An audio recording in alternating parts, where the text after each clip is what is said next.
ActiveCampaign CRM. How to create pipeline. Log into your ActiveCampaign account. Click Deals.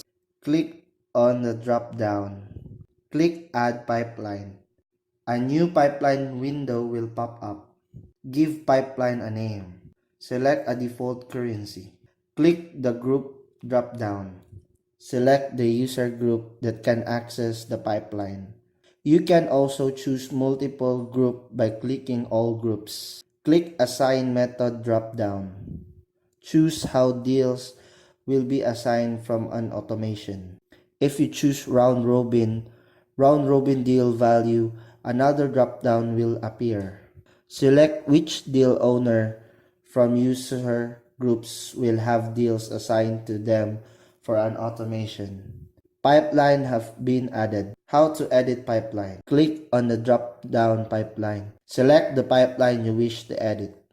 Click the gear icon. Click Options. The pipeline will open. Make the necessary edits. Click Save.